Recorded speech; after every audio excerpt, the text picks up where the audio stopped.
Sir ನಮಸ್ತೆ. Sir ನಮಸ್ಕಾರ sir. ನನ್ನ ಹೆಸರು ಕರಿಬಸಪ್ಪ ಸಾರಥಿ ಅಂತ. ನಾನು ಕರ್ನಾಟಕ ರಾಜ್ಯ ರಸ್ತೆ ಸಾರಿಗೆ ಸಂಸ್ಥೆಯಲ್ಲಿ ಚಾಲಕ ಕಮ್ ನಿರ್ವಾಹಕನಾಗಿ ಕರ್ತವ್ಯವನ್ನು ನಿರ್ವಹಿಸ್ತಾ ಇದ್ದೀನಿ. ಇದನ್ನು ನಾವು ಇವತ್ತು ನಮ್ಮ ಕನ್ನಡ ಯಾವ ಮಟ್ಟಕ್ಕೆ ಬಂದಿದೆ ಅಂದರೆ, ಕನ್ನಡವನ್ನು ಗೌರವಿಸೋದು ಅಥವಾ ಕನ್ನಡವನ್ನು ಬಳಕೆ ಮಾಡೋದು ಅಥವಾ ಕನ್ನಡದ ಬಗ್ಗೆ ಕಾಯಕ ಮಾಡೋದು ಸಹಿತ ಗೌರವಪೂರ್ವಕವಾಗಿ ನೋಡ್ತಾ ಇದ್ದೀವಿ.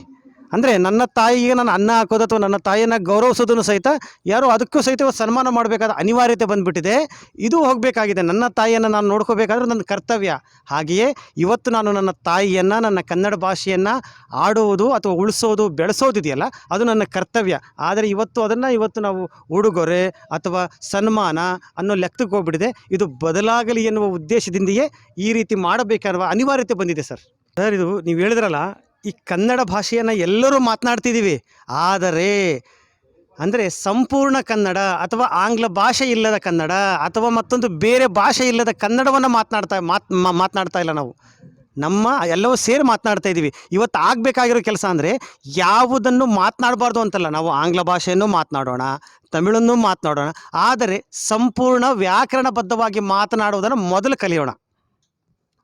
ಹೆಚ್ಚಿಗೆ ಕನ್ನಡವನ್ನು ಬಳಸಿದ್ರೆ ಮಾತ್ರ ಸಾಧ್ಯ ಅಂತ. ಹೌದು ಸರ್, ಸ್ಪಷ್ಟವಾದ ಮತ್ತು ಸಂಪೂರ್ಣ ಕನ್ನಡವನ್ನು ಬಳಸಬೇಕು ಸರ್. ಮತ್ತೊಂದು ತಾವು ಹೇಳೋ ಪ್ರಕಾರ ಆಂಗ್ಲ ಭಾಷೆಯನ್ನು ಮಾತನಾಡುವುದು ತಪ್ಪಲ್ಲ, ಆದರೆ ಅದನ್ನು ಸಹಿತ ಸಂಪೂರ್ಣವಾಗಿ ಅದನ್ನು ವ್ಯವಹರಿಸುವಾಗ ಮಾತಾಡೋಣ. ಆದರೆ ನಮ್ಮ ಕನ್ನಡದಲ್ಲಿ ನಾವು ವ್ಯವಹರಿಸುವಾಗ ಸಂಪೂರ್ಣವಾದ ಕನ್ನಡವನ್ನು ಮಾತನಾಡೋಣ.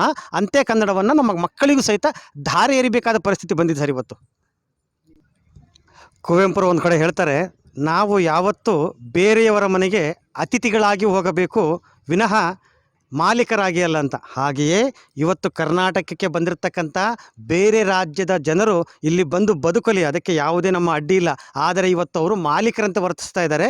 ದಯವಿಟ್ಟು ಅದು ಬದಲಾಗಿ ಅವರು ಇಲ್ಲಿ ಅತಿಥಿಗಳಾಗಿ ನಡೆದುಕೊಂಡರೆ ಅವರಿಗೂ ಒಳ್ಳೆಯದು, ನಮಗೂ ಒಳ್ಳೆಯದು. ಹಾಗೆಯೇ ಅವರು ಇವತ್ತು ನಮ್ಮ ಕರ್ನಾಟಕಕ್ಕೆ ಬಂದ ಮೇಲೆ ತಾಯಿ ಋಣವನ್ನು, ನೀರಿನ ಋಣವನ್ನು, ಅನ್ನದ ಋಣವನ್ನು ತೀರಿಸಿದರೆ ಆ ದೇವರು ಮತ್ತು ಭುವನೇಶ್ವರಿ ಮೆಚ್ಚುತ್ತಾನೆ ಅಂತ ಹೇಳ್ತಾ ಇದ್ದೀನಿ.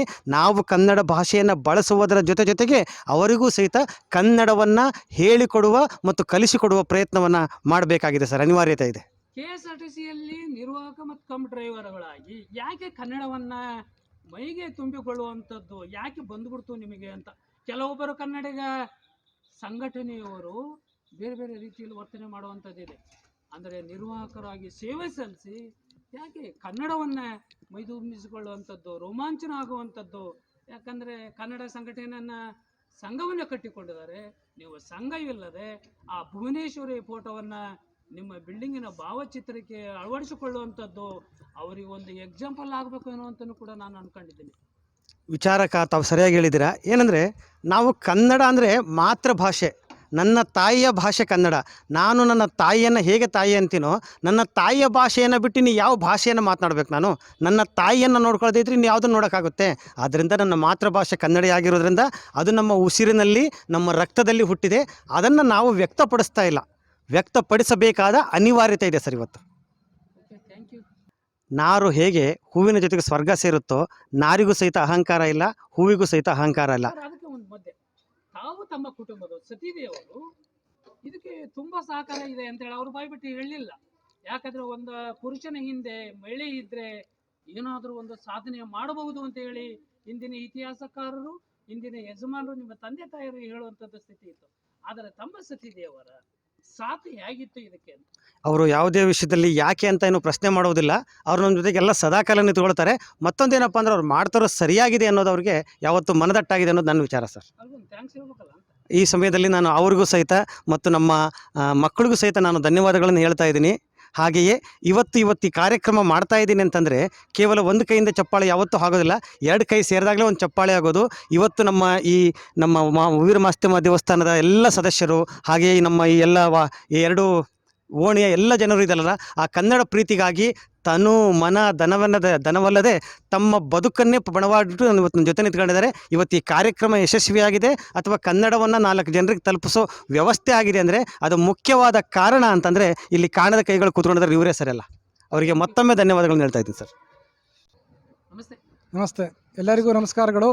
70ನೇ ಕನ್ನಡ ರಾಜ್ಯೋತ್ಸವದ ಶುಭಾಶಯಗಳೊಂದಿಗೆ ನಮ್ಮ ಹೊನ್ನಾಳಿಯಲ್ಲಿ ಬರ್ತಕ್ಕಂಥ ಹಿರೇಮಠ ಹತ್ರ ಬರ್ತಕ್ಕಂಥ ವೀರಮಾಸ್ತಮ್ಮ ದೇವಸ್ಥಾನದ ಹಿಂಭಾಗದಲ್ಲಿ ಇರ್ತಕ್ಕಂಥ ಈ ಒಂದು ಕನ್ನಡ ರಾಜ್ಯೋತ್ಸವ ಕಾರ್ಯಕ್ರಮವನ್ನು ನಮ್ಮ ಕರಿಬಸಪ್ಪನವರು ಕಾಹಾಸ ಅಂತ ಹೇಳಿ ಕರಿಬಸಪ್ಪ ಹನುಮಂತಪ್ಪ ಸಾರಥಿ ಅಂತೇಳಿ ಅವರು KSRTC ಒಂದು ಬಸ್ ಇದರಲ್ಲಿ ನಿರ್ವಾಹಕರಾಗಿ ಕಾರ್ಯನಿರ್ವಹಿಸ್ತಾ ಕನ್ನಡದ ಬಗ್ಗೆ ಭಾಳಷ್ಟು ಅಭಿಮಾನ ತುಂಬಿಕೊಂಡು ಅವರ ಇಲ್ಲಿ ಬಂದು ಮನೇನ ಅವ್ರದ್ದು ಕನ್ನಡದ ಬಗ್ಗೆ ಇರ್ತಕ್ಕಂಥ ಆಸಕ್ತಿನ ನೋಡಿಬಿಟ್ಟು ನಾವೆಲ್ಲರೂ ಸೇರಿಬಿಟ್ಟು ಅವರಿಗೆ ಭಾಳಷ್ಟು ದೊಡ್ಡ ಮಟ್ಟದ ಪ್ರೋತ್ಸಾಹವನ್ನು ಕೊಟ್ಬಿಟ್ಟು ಕನ್ನಡ ನಾನುಡಿಗಾಗಿ ರಾಜ್ಯೋತ್ಸವ ಕಾರ್ಯಕ್ರಮ ಭಾಳಷ್ಟು ಅದ್ದೂರಿಯಾಗಿ ಮಾಡ್ತಾರೆ.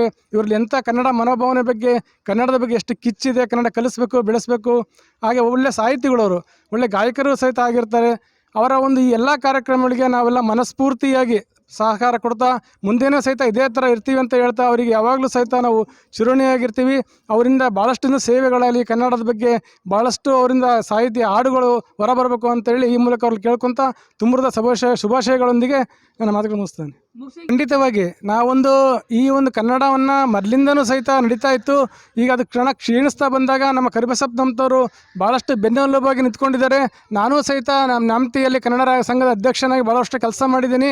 ಇವರು ಸಿಕ್ಕ ಮೇಲೆ ಇವ್ರ ಜೊತೆಗೆ ನಮಗೊಬ್ಬರು ಸಾಥ್ ಸಿಕ್ಕಂಗಾಯ್ತು ಅಂತ ತಿಳ್ಕೊಂಡ್ಬಿಟ್ಟು ಕನ್ನಡ ನಾಡು ನುಡಿ ಸೇವೆ ಬಗ್ಗೆ ಏನೇ ಆಗಲಿ, ಯಾರು ಏನಾರ ತಿಳ್ಕೊಳ್ಳಿ ಸಹಿತ ನಮ್ಮ ಹೊಸಕೆರೆ ಸುರೇಶ್ ಅವರು ಹೊನ್ನಾಳಿಯಲ್ಲಿ ಹೇಗೆ ಮಾಡ್ತಾಯಿದ್ರು ಅದಕ್ಕಿಂತ ಹೆಚ್ಚಿನ ರೀತಿಯಲ್ಲಿ ಇವರು ಕನ್ನಡದ ಬಗ್ಗೆ ಭಾಳಷ್ಟು ಒಳ್ಳೆ ಕಾರ್ಯಕ್ರಮ ಮಾಡ್ತಾ ಈ ಒಂದು ಕಾರ್ಯಕ್ರಮ ಹೊನ್ನಾಳಿಯ ಪ್ರತಿಯೊಂದು ವಾರ್ಡಲ್ಲೇ ನಡೀಬೇಕು.